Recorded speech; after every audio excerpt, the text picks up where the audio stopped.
This is Revathi. Welcome to అందమైన కథల పొదిరిల్లు. Video చూస్తున్న వారికి లైక్స్, కామెంట్స్‌తో సపోర్ట్ చేస్తున్న వారికి థ్యాంక్ యూ సో మచ్. నా తనున ప్రాణం నీకై ఎపిసోడ్ నంబర్ 194. క్రాంతికి పెళ్లి సంబంధం కుదిరిన విషయం మోహన్ కూడా తెలిసి తల్లిదండ్రులకి చెప్పి బాధపడుతుంటాడు. నేను సూర్య ఇంటికి వెళ్ళినప్పుడు క్రాంతితో కలిసి ఆ ఇంట్లో సూర్యని చూస్తాననే ఆశతో చెప్పి వచ్చానమ్మా. కానీ మరో వారం రోజుల్లో క్రాంతికి వేరే అతనితో పెళ్ళి అంటే తట్టుకోలేకపోతున్నాను. వింటున్న మాకే ఇంత బాధగా ఉంది అంటే ఇక సూర్య పరిస్థితి ఏంటో అర్థం కావడం లేదు అంటాడు మోహన్ బాధపడుతూ. అర్థమయ్యేది ఏముంది అంటూ శ్రేయ పుల్లవిరుపుగా మాట్లాడుతూ అక్కడికొస్తుంది. ముగ్గురు శ్రేయ వైపు చూస్తారు. ఇప్పటికైనా ఆ సూర్యకి నచ్చ చెప్పి జెస్సీని పెళ్లి చేసుకోమను మోహన్. అప్పుడే క్రాంతికి సూర్య గట్టి సమాధానం చెప్పినట్టుగా ఉంటుంది అంటూ దీర్ఘం తీస్తుంది. సూర్య ఏ పెళ్లి పెటాకు లేకుండా జీవితాంతం అలా ఒంటరిగా ఉంటాడు కానీ జెస్సీని మాత్రం పెళ్లి చేసుకోడు అంటాడు మోహన్ కోపంగా చూస్తూ. సూర్య అలా ఒంటరిగా ఉంటే మీ అందరికీ సంతోషమా అని అడుగుతుంది. అర్థం లేకుండా మాట్లాడుకు శ్రేయ అంటుంది శకుంతల. అర్థం లేక కాదు, అర్థం ఉండే మాట్లాడుతున్నాను. సూర్యకి సపోర్ట్‌గా ఇంతమంది ఉన్నారు కదా! అందరూ కలిసి వెళ్ళి జెస్సీని పెళ్లి చేసుకోమని అడిగితే ఎందుకు చేసుకోడు? అని అడుగుతుంది. సూర్య ఆ జెస్సీని పెళ్లి చేసుకోవడం మాకే ఇష్టం లేకపోతే మేమందరం వెళ్ళి ఎందుకు అడుగుతాము? అసలు నీ స్నేహితురాల్ని తెగ వెనకేసుకొని వస్తున్నావేంటి? అని అడుగుతాడు కోపంగా చూస్తూ. స్నేహితురాలని కాదు మోహన్. జెస్సీ సూర్యని వదులుకునే పరిస్థితిలో లేదు. అందుకే ఇంతగా చెప్తున్నాను అంటుంది. ఒకప్పుడు నువ్వు కూడా ప్రేమ ప్రేమ అంటూ కళ్యాణ్ వెంట ఎలా పడ్డావో జెస్సీ కూడా సూర్య వెంట అలా పడుతుంది. అలాంటి ప్రేమలు ఎవరూ యాక్సెప్ట్ చేయరు అంటాడు మోహన్. జరిగిపోయిన విషయాల గురించి ఎందుకు తీసుకొస్తున్నావు మోహన్ అంటుంది శ్రేయ కాస్త కోపం తెచ్చుకుంటూ. నీ స్నేహితురాల పేరు ఈ ఇంట్లో వినిపించిందంటే నాకంత కంపరంగా ఉంటుంది మరి. ఏ పాపం పుణ్యం తెలియని క్రాంతిని జైల్లో పెట్టించి లాఠీతో కొట్టించిందంటే తనసలు ఆడదేనా అంటాడు. ఎవరి గురించో మీరు గొడవ పెట్టుకోకండి మోహన్ అంటాడు రామకృష్ణ గారు. ఇలాంటి వాళ్ళు ఇంట్లో ఉంటే గొడవలు కాక ఇంకేం ఉంటాయి నానా అని శ్రేయని కోపంగా చూసి అక్కడి నుండి వెళ్ళిపోతాడు మోహన్. నీ వల్ల మనుషులకి ప్రశాంతత లేకుండా చేస్తున్నావు శ్రేయ. అది నీకు మంచిది కాదు అంటుంది శకుంతల గారు. నేను ఏది మాట్లాడినా మీరు తప్పు తీస్తున్నప్పుడు నాకెందుకులేండి. అయినా నేను ఈ ఇంట్లో పని మనిషిని. పని మనిషి పని మనిషిలా ఉండకుండా ఇక్కడేదో నా మాట చెల్లినట్టు పెద్ద ఫోజులు కొడుతున్నాను అంటూ కన్నీళ్ళు పెట్టుకుంటుంది. శకుంతల, రామకృష్ణ గారు తన మాటలు విని మొహాలు చూసుకుంటారు. పైనుంచి మోహన్ బాబుని ఎత్తుకుని వచ్చి తన కన్నీళ్లను చూస్తూ, నువ్వు చెప్పరా, మీ అమ్మ చేసిన తప్పులకి మీ అమ్మని క్షమించేద్దామా అని అడుగుతాడు కొడుకుని. బాబు సమాధానం ఏమై ఉంటుంది అన్నట్టుగా శ్రేయ, శకుంతల, రామకృష్ణ గారు బాబు వైపు చూస్తారు. ఇంకా శ్రేయ అయితే ఆశగా చూస్తుంటుంది. నాన్న అడిగింది వాడికేదో అర్థమైనట్టుగా వద్దు అన్నట్టుగా తల అడ్డంగా ఊపుతాడు. అది చూసి శ్రేయ గతుక్కుమంటే మోహన్ నవ్వుతూ, ఇప్పుడు నా కొడుకు అనిపించుకున్నావు బంగారం అంటూ బుగ్గన ముద్దు పెట్టుకుంటాడు. సరిపోయింది మీ అయ్య కొడుక్కి అంటూ శకుంతల, రామకృష్ణ గారు ఇద్దరూ అక్కడి నుంచి వెళ్ళిపోతారు.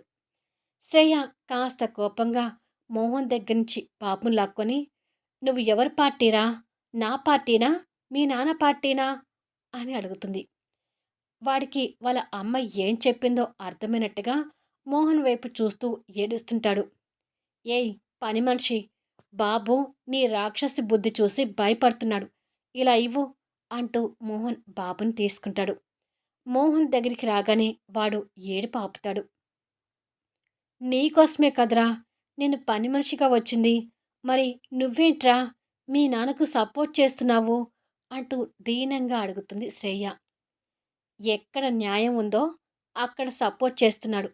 నువ్వు పని మనిషిగా వచ్చావని చెప్పేసి వాడు నీ మీద జాలి చూపించడులే అంటాడు మోహన్. ఈ ఇంట్లో అందరూ ఒకటే. నేనే వేరు అంటూ శ్రేయ బాధపడుతూ అక్కడి నుంచి వెళ్ళి డైనింగ్ టేబుల్ తుడుస్తుంటుంది. వాళ్ళ అమ్మ బాధపడేసరికి బాబు కూడా మూతి బిగించి బాధపడుతూ తండ్రి వైపు చూస్తాడు. అప్పటికే మోహన్ కూడా చిన్న బాధ కనిపిస్తూ బాబుని గుండెలకు హత్తుకొని టేబుల్ తుడుస్తున్న శ్రేయాని చూస్తుంటాడు. నైటు 9 అవుతుండగా జ్యోతి క్రాంతికి, జగన్నాథం గారికి భోజనాలు వడ్డిస్తుంటుంది. విజయ్ కూడా అక్కడికి వచ్చి భోజనానికి కూర్చుంటూ, కళ్యాణ మండపం కూడా బుక్ చేశాను నాన్న. క్యాటరింగ్ వాళ్ళతో కూడా మాట్లాడడం పూర్తయిపోయింది. చెల్లి పెళ్లిలో ఏది తక్కువ కాకూడదు. పెళ్లి బాగా గ్రాండ్‌గా జరిగిపోవాలి అంటాడు. జగన్నాథం భోజనం చేస్తూ, అవును, నేను కూడా అదే అనుకుంటున్నాను. నాకున్న ఒకగానొక కూతురు పెళ్లి అంగరంగ వైభవంగా జరగాలి అని. జ్యోతి, మీరు కూడా షాపింగ్ పని తొందరగా పెట్టుకోండి. అమ్మ క్రాంతి, నీకు కూడా చెప్తున్నాను. డబ్బు గురించి అస్సలు వెనకడకు. నీకు కావాల్సిన జ్యువెలరీ, శారీస్ ఎన్ని కావాలంటే అన్ని తీసుకో అంటాడు జగన్నాథం. అలాగే నాన్న అంటుంది క్రాంతి. జగన్నాథం మాటలకి జ్యోతి వింతగా చూస్తుంటే, ఏంటే అలా చూస్తున్నావు అని అడుగుతాడు.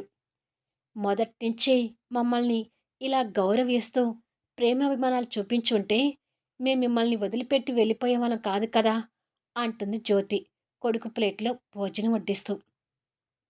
మీరు లేని లోటు మాకు తెలిసింది కాబట్టే, మీ విలువేంటో మాకు అర్థమైంది కాబట్టే, నేను నా కొడుకు బుద్ధిగా మారిపోయాం జ్యోతి. ఏమైనా ఆ చేదు రోజులు మళ్ళీ గుర్తుకు తీసుకురాకు. ఇప్పుడు అందరం కలిసాం కదా అంటాడు జగన్నాథం.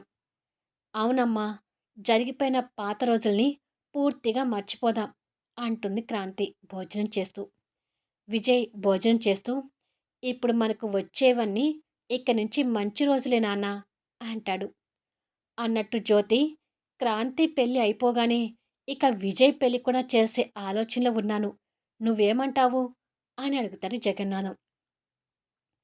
తండ్రి అలా మాట్లాడుతూ ఉండగానే విజయ్ అక్కడ ఉన్న వాటర్ బాటిల్ తీసుకొని నీళ్లు తాగుతుంటాడు. నా మనసులో ఒకటుంది, చెప్పమంటారా అని అడుగుతుంది జ్యోతి. ఏంటది అని అడుగుతాడు జగన్నాథం. క్రాంతి ఫ్రెండ్ భానుని మన విజయ్కి చేసుకుంటే అని అడుగుతుంది జ్యోతి. అది విని క్రాంతి, జగన్నాథం ఆశ్చర్యపోతుంటే విజయ్కి ఒక్కసారిగా పొలమారుతుంటుంది. ఏంట్రా అలా పొలమారింది అంటూ జ్యోతి కొడుకు తల సర్దుతుంటుంది. నువ్వు ఇంత భయంకరమైన విషయం చెప్పాక నాకు పొలమారకుండా ఎలా ఉంటుందమ్మా? ఆ దెయ్యం నాకు పెళ్ళాంగా రావడం ఏంటి? అలాంటి పొగరుబోతు అమ్మాయిని నేను అస్సలు యాక్సెప్ట్ చేయను అంటాడు విజయ్. బాను చాలా మంచిదిరా అంటుంది జ్యోతి. మీకు మంచిదేమో కానీ నాకు ఆ అమ్మాయి అంటే అస్సలు నచ్చదు. ఎట్టి పరిస్థితుల్లో కూడా నేను తన్ని పెళ్లి చేసుకోను అంటూ ఫోజులు కొడతాడు. నువ్వు తన కాలు పట్టుకొని అడిగినా తను నిన్ను పెళ్లి చేసుకోదులే కానీ నువ్వు మరీ అన్ని ఫోజులు కొట్టకు అన్నయ్య అంటుంది క్రాంతి. చెల్లెల మాట వినగానే విజయ్ గొంతులో వెలక్కాయ పడినట్టుగా ఉంటుంది. విజయ్ ఎక్స్‌ప్రెషన్ చూసి ముగ్గురు నవ్వుతుంటారు. వాళ్ళ నవ్వు చూసి విజయ్ చిరు కోపంతో చూస్తుంటాడు. కానీ క్రాంతి మొహంలో నవ్వు చూసి ఆ ఇద్దరితో పాటు విజయ్ కూడా సంతోషపడుతుంటాడు. నైట్ 11 అవుతుంటే సూర్య క్రాంతి ఆలోచనలతో ఇంట్లో కూర్చొనుంటాడు. క్రాంతి కూడా నిద్ర పట్టక బెడ్‌కి ఆనుకొని కూర్చొని ఉంటుంది. సూర్య ఫోన్ తీసుకొని ఫోన్‌లో క్రాంతి ఫోటోని చూస్తూ, ఒక్కసారి క్రాంతితో మాట్లాడి చూడు అని మైథిలి చెప్పిన మాటల్ని గుర్తు తెచ్చుకొని, నేను క్రాంతితో మాట్లాడితే తన మనసేమైనా మారుతుందా? తను నాకు దగ్గరయ్యే అవకాశం ఉంటుందా? అని ఆలోచిస్తూ, క్రాంతిని భార్యని చేసుకోవాలని ఆశగా ఉంది. ఇది నాకు అత్యాశ అని తెలుసు. కానీ మనసు తన వైపుకే వెళ్తుంది. ఒక్కసారి ఫోన్ చేసి మాట్లాడి చూస్తాను అని అనుకొని ఆశగా క్రాంతికి ఫోన్ చేస్తుంటాడు. క్రాంతి పక్కనున్న ఫోన్ తీసి ఆ కాల్ చూస్తుంటుంది.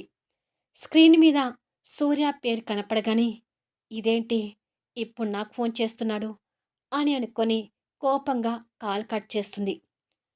కాల్ కట్ అయిన ఫోన్ చూస్తూ, "ప్లీజ్ క్రాంతి, ఒక్కసారి ఫోన్ లిఫ్ట్ చెయ్యి. నీతో మాట్లాడాలని ఉంది" అని మనసులో అనుకొని మళ్ళీ కాల్ చేస్తుంటాడు. విసుగ్గా ఫోన్ తీసుకొని, అసలు ఎందుకు నాకు కాల్ చేస్తున్నట్టు అని అనుకొని లిఫ్ట్ చేసి, "హలో" అని అంటుంది. తన కాల్ లిఫ్ట్ చేసినందుకు సంతోషపడుతూనే, తన మాటల్లో కోపాన్ని గ్రహించి కాస్త భయపడుతూ, "హలో క్రాంతి, నీతో కొంచెం మాట్లాడాలని ఫోన్ చేశాను" అంటాడు. "ఏం మాట్లాడాలి?" అంటుంది మాటల్లో కోపాన్ని చూపిస్తూ.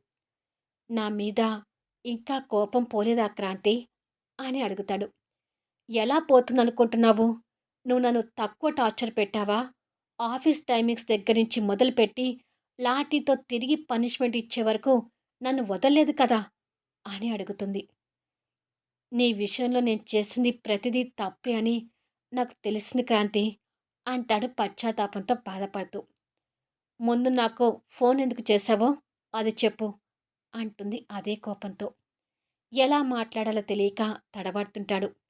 "హలో" అంటుంది అటు నుంచి రెస్పాన్స్ రాకపోయేసరికి. "హా! క్రాంతి" అంటాడు. "నాతో ఏదో మాట్లాడాలన్నావు కదా! మాట్లాడతావా? లేదంటే ఫోన్ పెట్టేయమంటావా?" అని అడుగుతుంది. "వద్దు క్రాంతి, ఫోన్ పెట్టేయకు. నీతో మాట్లాడతాను. చాలా మాట్లాడాలని ఉంది" అంటాడు తడబడుతూ. "అయితే ఫోన్ చేసిన కారణం ఏంటో త్వరగా చెప్పు" అంటుంది. "అది క్రాంతి, నేను చేసిన తప్పుల్ని క్షమించలేవా?" అని అడుగుతాడు బాధపడుతూ. అది విని క్రాంతి కోపంగా కొన్ని క్షణాలు మౌనం అయిపోయి, తిరిగి మాట్లాడుతూ, "పరిస్థితుల కారణంగా నేను చేసిన తప్పుని నువ్వు క్షమించావా సూర్య? నీ తప్పుని నేను క్షమించటానికి?" అని అడుగుతుంది. "నేను మూర్ఖుడిని కాబట్టే నీ ప్రేమ నేను అర్థం చేసుకోలేకపోయాను క్రాంతి. కానీ ఇప్పుడు నువ్వు నాకు కావాలనిపిస్తుంది. నిన్ను ప్రాణంగా ప్రేమిస్తున్నాను. ప్రతి క్షణం నీ ధ్యాసతోనే ఉంటున్నాను. నా తప్పుల్ని క్షమించి నాకు దగ్గర కాలేవా క్రాంతి?" అని అడుగుతాడు దీనంగా. "షటప్ సూర్య" అంటూ క్రాంతి గొంతు ఆవేశంగా వినిపిస్తుంది. ఆ మాటల్లోనే తన్ని ఎంతగా ద్వేషించుకుంటుందో సూర్య మనసుకు తెలిసేసరికి కళ్ళల్లో నీళ్లు ప్రవహిస్తూ ఉంటాయి. "నాకు ఆల్రెడీ పెళ్లి కుదిరింది. మరో వారం రోజుల్లో నా పెళ్లి. ఈ విషయం నీకు తెలీదా?" అని అడుగుతుంది. "తెలిసింది క్రాంతి. తెలిసిన దగ్గర నుంచి చాలా బాధపడుతున్నాను. ఆ విషయం తట్టుకోలేకనే నీకు ఫోన్ చేశాను. కానీ క్రాంతి, నువ్వంటే నాకు చాలా ఇష్టం. ఇప్పుడు నా మనసుని నువ్వు మాత్రమే ఉన్నావు" అంటాడు. "అంటే ఒకప్పుడు నీ మనసులో జెస్సీ ఉందనే కదా అర్థం? నీ మనసు, నీ ప్రేమ, నీ శరీరం అన్నీ జెస్సీతో పంచుకొని ఇప్పుడు నా మీద ప్రేమ అంటావేంటి సూర్య?" అని అడుగుతుంది. శరీరం అనే విషయంలో సూర్యకి తొందరగా లైట్ వెలగక, "అది క్రాంతి, నేను జెస్సీ మీద పెంచుకుంది నిజమైన ప్రేమ కాదు. డబ్బు మీద ఆశతో నేను తన్ని ఒప్పుకున్నాను కానీ" అని మాట్లాడుతూ ఉండగా, "స్టాప్ ఇట్ సూర్య! అసలు ఇంకేమీ మాట్లాడకు" అంటుంది క్రాంతి. మాట్లాడబోతున్న సూర్య ఆగిపోతాడు. "ఆల్రెడీ నా మనసులో నుంచి నిన్ను తీసేసే నేను మరొకరిని పెళ్లి చేసుకోవడానికి సిద్ధపడ్డాను. ఇలాంటి టైంలో నా మనసు పాడు చేయాలని చూడకు. నేను నా భవిష్యత్తు మీద ఎన్నో ఆశలు పెట్టుకున్నాను. ఆ ఆశలు తీరాలంటే నీలాంటి సెకండ్ హ్యాండ్ వాడు నాకు సెట్ కాడు. I hate you. ఇంకెప్పుడు నువ్వు నాకు ఫోన్ చేయకు. ఇక మనమిద్దరం మాట్లాడుకోవటం ఇదే లాస్ట్ అండ్ ఫైనల్ కావాలి" అని చెప్పి కోపంగా ఫోన్ పెట్టేస్తుంది. తనతో మాట్లాడేసరికి సూర్య మనసులో ఉన్న బాధ ఇంకాస్త ఎక్కువై కన్నీటి ప్రవాహం పెరుగుతూ, "నేను జెస్సీని ప్రేమించానని నన్ను సెకండ్ హ్యాండ్ వాడిగా చూస్తుందేమో" అని అనుకొని, విదేశాల నుండి వచ్చిన తర్వాత మొదటిసారి క్రాంతి కనిపించి హగ్ చేసుకొని ఐ లవ్ యూ చెప్పడం దృశ్యాన్ని గుర్తు తెచ్చుకొని, ఇప్పుడు ఐ హేట్ యూ అంటూ ఆశయించుకున్న పదాల్ని పోల్చి చూసుకుంటూ కన్నీళ్ళు పెడుతుంటాడు. ఇక్కడ క్రాంతి ఫోన్ పక్కకు వేసి, పాత సంఘటనల్ని మర్చిపోతున్నాను అనుకున్న లోపే సూర్య ఫోన్ చేసి నన్ను డిస్టర్బ్ చేశాడు. ఇంకెప్పుడు ఫోన్ చేసినా కూడా అస్సలు లిఫ్ట్ చేయకూడదు అని అనుకుంటుంది కోపంతో. మళ్ళీ నెక్స్ట్ వీడియోలో కలుద్దాము. అద్భుతమైన మలుపులతో ఆసక్తికరంగా సాగిపోయే కథా వీడియోస్ని మిస్ కాకుండా చూడండి. కథ నచ్చితే లైక్ చేయండి, కామెంట్ షేర్ చేయండి, సబ్స్క్రైబ్ చేసుకొని ఛానల్ షేర్ చేస్తూ సపోర్ట్ చేయండి. Thanks for listening.